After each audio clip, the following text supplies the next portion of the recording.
Hello, my name's Glen from Speak Life. I've got the great privilege now of introducing to you an interview that I did with Vaughan just last week. On April the 23rd, Brephos held a conference about abortion called Is It a Gospel Issue?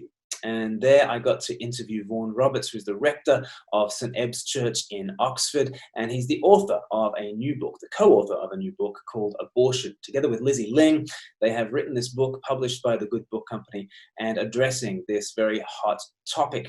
So I get to interview Vaughan, you're about to see that, and then towards the end of the conference we did a question and answer in which myself and Vaughan and many others were posed some questions, and I just thought I'd select a couple of questions that both Vaughan and I got to answer towards the end of that conference. I hope you really enjoy this content, and I hope it really piques your interest for going across to YouTube and catching the whole thing. The links will be in the description, but if you go to YouTube, you can search for brephos.org. Brephos is spelled B-R-E-P-H-O-S.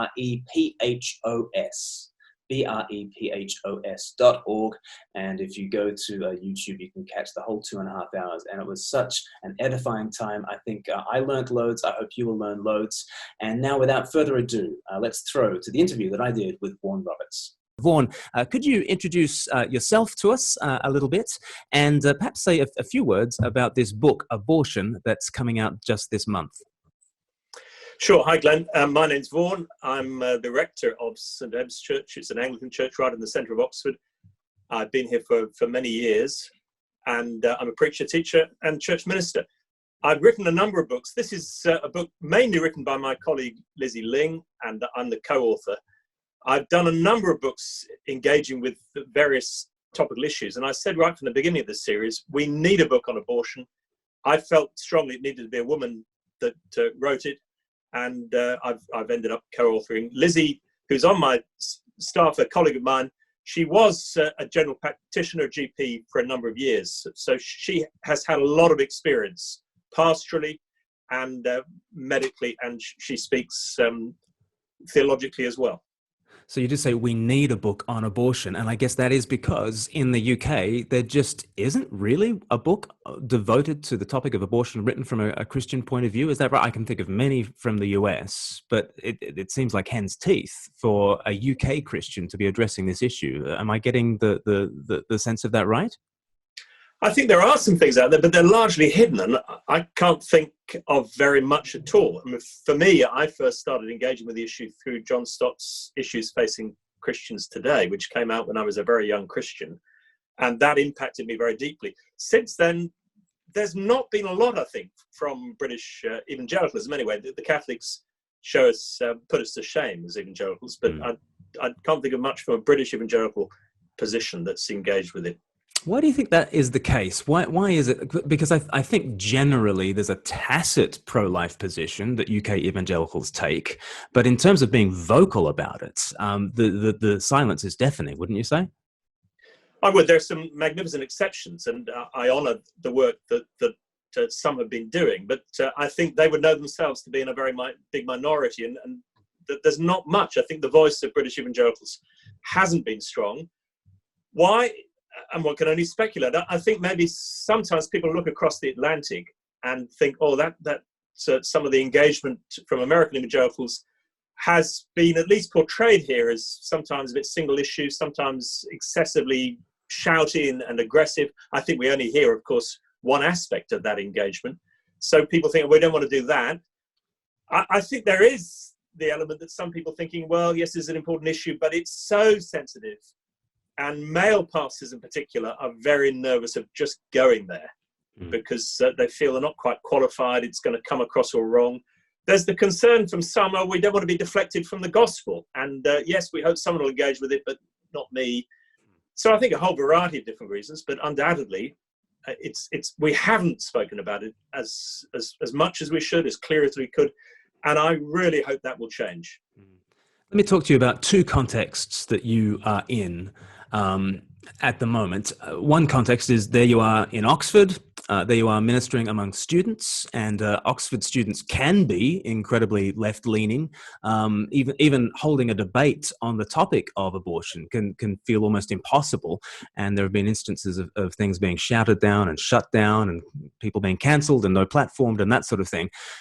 So is there some part of your evangelistic heart that feels, oh, I don't want to nail my colours to the mast, because it must be a difficult issue within Oxford to raise missionally? How do you feel now nailing your colours to this mast and saying you're against abortion?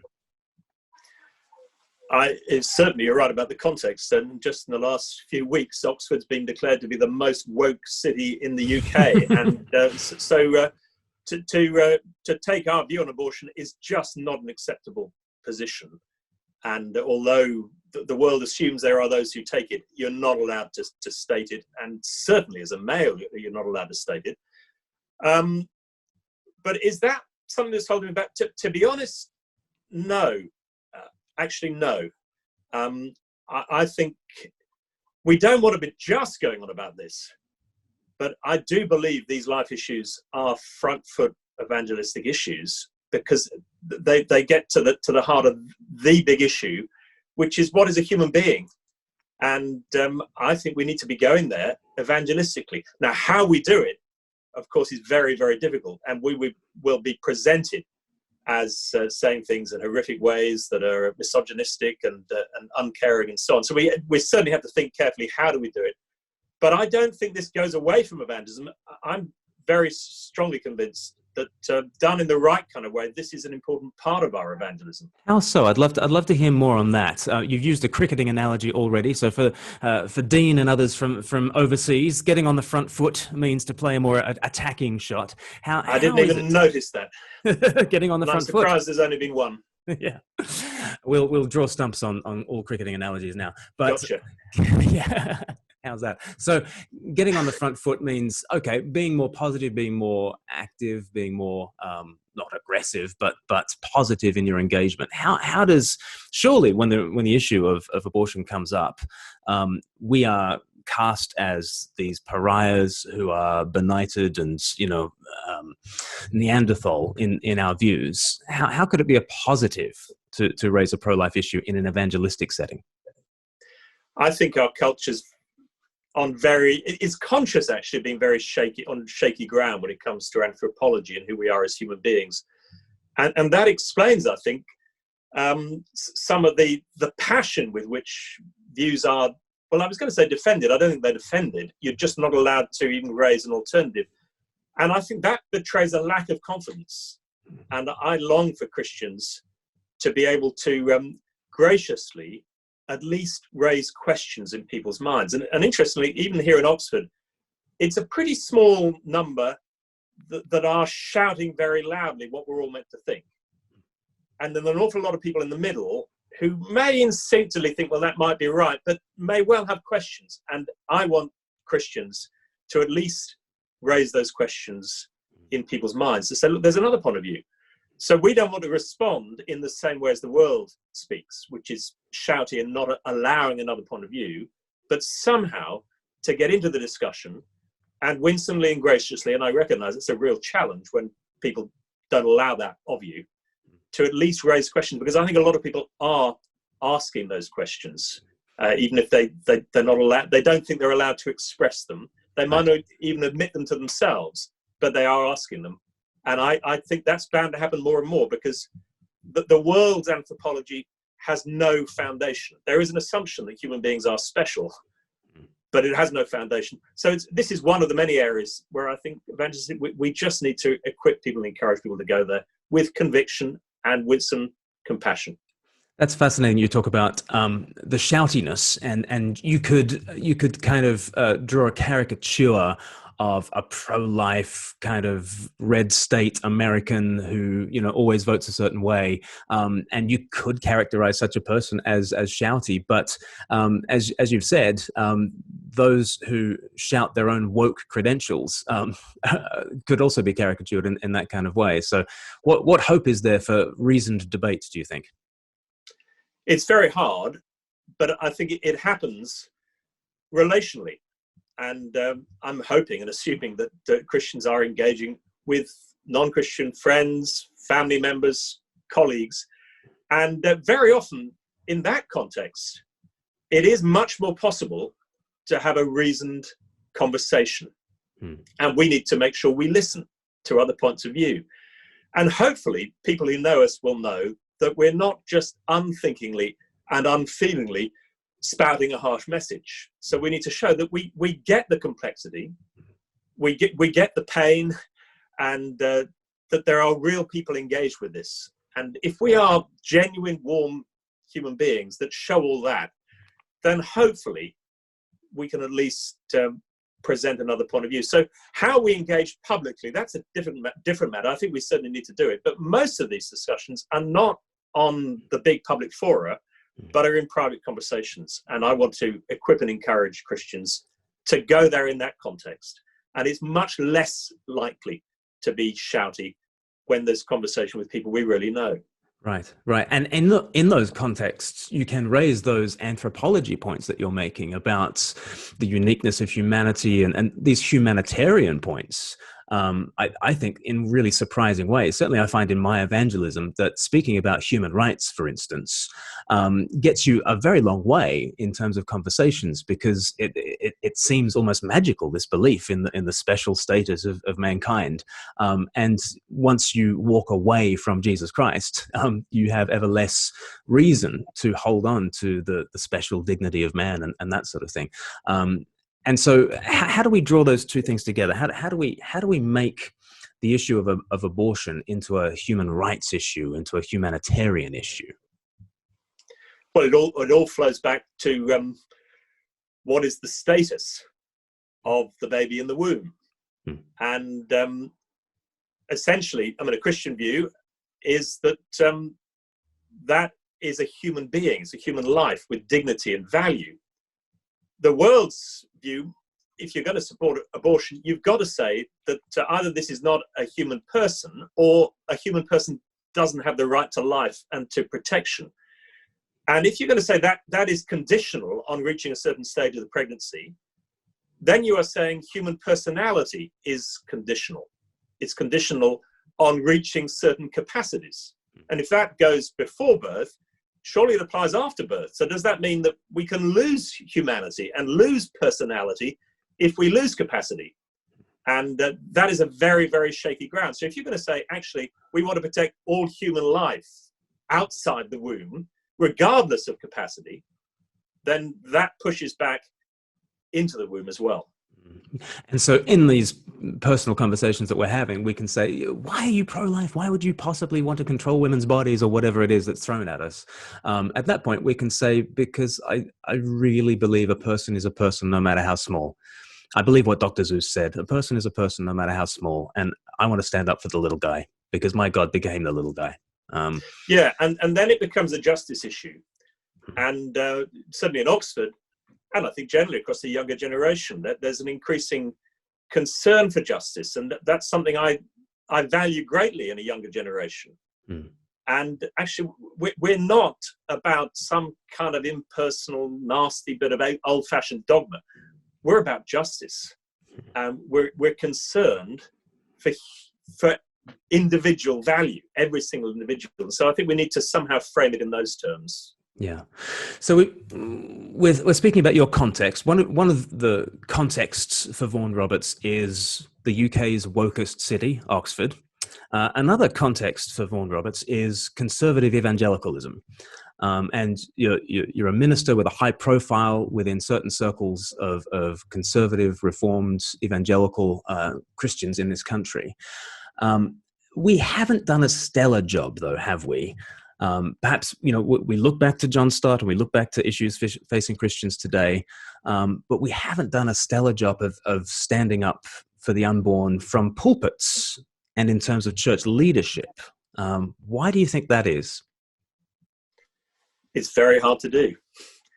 I think as those many are committed to expository preaching, and as you go through the Bible, there's no chapter that says, oh, this is just about abortion. And there are a number of times when it could be one application, but it's very, very hard to just, if you give 3 sentences on it, that's very hard to do, because you want to speak with conviction, with clarity and compassion. You can't do that. And so it doesn't naturally come up, or if it does, we think we're going to do it so badly. So I think we have to think carefully, how can I do this? That may well be, and this is something I've done occasionally, which would be to do a topical series and have a sermon simply on it, or to be thinking, okay, let's do seminars and other contexts. But because it's hard to do, it doesn't get done unless you really are convinced this has to happen. And I suppose at the end of the day, too many of us have felt, I'm not sure it really has got to happen, or if it does, I just don't feel up to doing it. So we need to help one another, steel each other our conviction. We cannot afford, we must go there, and we must help each other to go there. And let's help each other to think, how do we do this better? So make a case for it. Let's assume that there are many church leaders listening into this right now, and they're on the fence because they're thinking, I don't want to become the single issue person. I don't want to distract from the gospel. I don't want to speak insensitively as a man, in the sense in this congregation. I don't want to upset people who might have had abortions in the past. There are any number of reasons why we might not want to go there. Why is it worth it? There's so many different answers to that question. But let's just begin. I suppose I'm talking to pastors, and straight away we're thinking about those in front of us, most of whom are Christian. Well, straight away there's a reason to go there.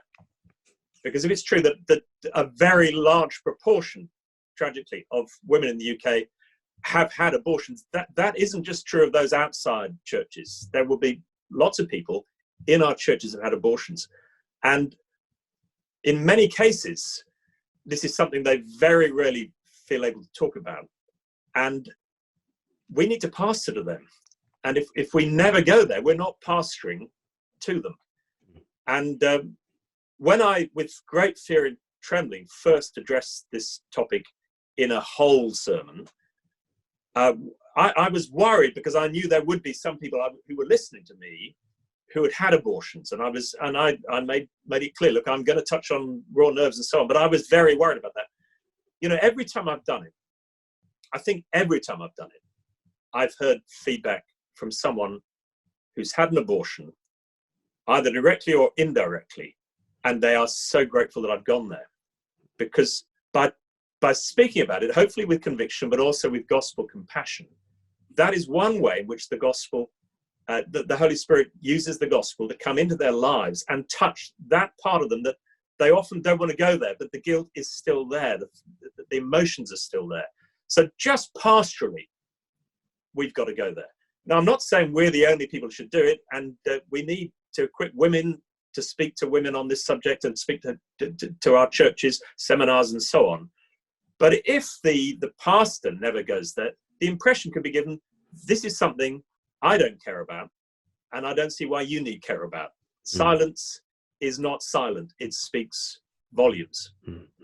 It was begun to engage with the evangelistic thing and the justice issue. There's much more could be said.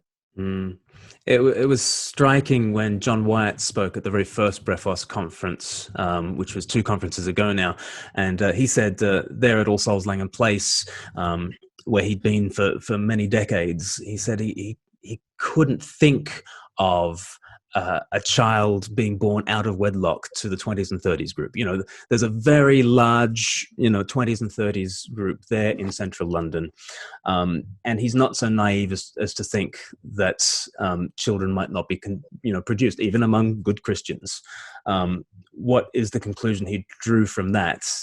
Because these subjects are not raised often enough, people would rather clean up their problem by going to the clinic, rather than raise a child out of wedlock and admit their mistake, that actually their shame at single parenthood somehow trumped this issue of abortion. And what did John Wyatt conclude from that? Well, we're just not teaching on this issue. We're just not raising it up among our own people, and some of the consequences of that could be dire. Vaughan, we need to draw stumps on this. But let me just ask you one question. The book Abortion that's coming out with the Good Book Company, and those who are in on this Zoom chat, they will get a special code where they can get a discount on the book. What is your hope for this book, and what is your hope for kind of evangelicalism here in the UK as it starts to grapple with this issue? Well, I'll answer the second question first. I just long that this becomes a subject that we equip one another to engage with conviction and compassion for the sake of our own folk, partially because of pain that they are bearing and guilt that they're bearing right now, to protect them in the future, so that if difficult circumstances come, they know that this is a context in which I can talk about these things rather than feel I've got to engage in shame and in silence. And also I want people to be equipped to be engaging in our society, because this is the great shame. I think there are many things that cause shame, but this is the great shame, and Christians need to be out there engaging in our society. We're not going to do that unless we have that conviction, which is flowing from a compassion gospel passion. And I hope this book will play a part in that. That there's an awful lot that needs to be done. Wonderful. Vaughan Roberts, thank you so much. Thank you, Glenn. We've got a question here from Hannah, and she says, how can we be loving and supporting women who are in terrible situations such as pregnancy due to rape or with an abusive husband or boyfriend? So what can, I guess, not just centres do, but what can we all be practically doing to help those people as well? I think one thing that issue brings up is that churches need to be radically Jesus-centered, radically offering family to vulnerable women who are wondering, how on earth am I going to bring a child into this world? Am I going to be supported? There won't be anyone around me to help me with this. And indeed, my child might be a reminder of the most traumatic thing that has ever happened to me. It's all very well for Christians to say, you must keep that child. Will these Christians help me as this child grows and as I grow with the child? And it really brings home to me that churches, we shouldn't be pro-life because we're socially or politically conservative. I think actually to be truly pro-life, you have to be radical. You have to be to rethink the family in the way that Jesus demands us to rethink the family, such that we open our homes in hospitality indefinitely to people who are going to need us in radical ways. So in order to consistently be pro-life and to proclaim this message, we need to stand with women who've been through hell and to say, we're not just going to march you away from the abortion clinic. We're actually going to open up our homes to you and be there for you so that you can have this child. And that will require our churches to engage in the radical kind of hospitality that Jesus speaks of, when he actually says you could lose father or mother or child or fields and actually receive 100 times as much in this life. He says that in Mark chapter 10, and he says that because the church is meant to be 100 times as good a family unit as blood relatives ever could be. And so it's that question. I don't have an answer to that question. It just reminds me that to be pro-life is not to be conservative politically, socially. It's to be a radical Jesus person, and it really challenges us to step up to the plate and care practically for the people who are saying we want them to have the children. And to go one step beyond that, obviously the whole question of fostering and adoption. And there will be children born, and the women either doesn't feel able to look after, is not able to look after them. Well, someone needs to, and we will know that there's a desperate need for more people to help with fostering and adoption. I think the UK Church is beginning to talk about this much more than we were, but I've been very challenged in preaching trips to the States, and just seeing much more of a movement, I think, there. We've got a lot to learn, and it's very challenging. It is very costly. This is not just the cost of speaking up, as Glen said. There's much more involved in this cost. Here's a question for Vaughan and maybe some others of you. It's from Martin, and he says, it seems to me that many Bible passages could very reasonably be applied to the issue of abortion in an expository manner. How do you think pastors could be encouraged to do that in their churches without feeling that they are insensitively crowbarring the issue in or are breaking the rules of expository preaching? Well, first, I totally agree that there are plenty of passages that can be naturally applied to abortion, and there's something wrong if we never make that application. I think one of the things that makes pastors fearful is if they're not teaching about the subject at all and only ever make some brief reference in an application, then they won't be able to say all that they want to say in the way they want to say it, so they don't get there at all. And I would want to say we need more than that, but not less than that. So I would encourage more overt teaching, occasionally topical series, which can, in sermons, go there. I do just one topical series a year, mainly expository, but one topical series. That could be a subject, certainly midweek teaching. And then when one says a brief application, one's able to say, look, I know this is a very sensitive issue, and I'm not able to say all I'd like to say. And then you can refer to some other context where you address it more fully. Please look on the website. And if this is an issue it's raised more questions than asked, do come back to me. And so you're covering yourself at that point. So I totally agree. I think we need those applications, but it's not just that. There needs to be more as well. Can I add to that as well in terms of a couple of things? When I'm asked why I'm pro-life, it's not so much, I don't zero in on Psalm 139 or Psalm 51 or a single verse. Usually I say it's because of Christmas and Easter. Because at Christmas, when did God the Son begin his life as man? At conception. There's no question about that. To say anything other than that makes you a heretic. Okay, so we know when life begins because of the incarnation, because of Christmas, and because of Easter.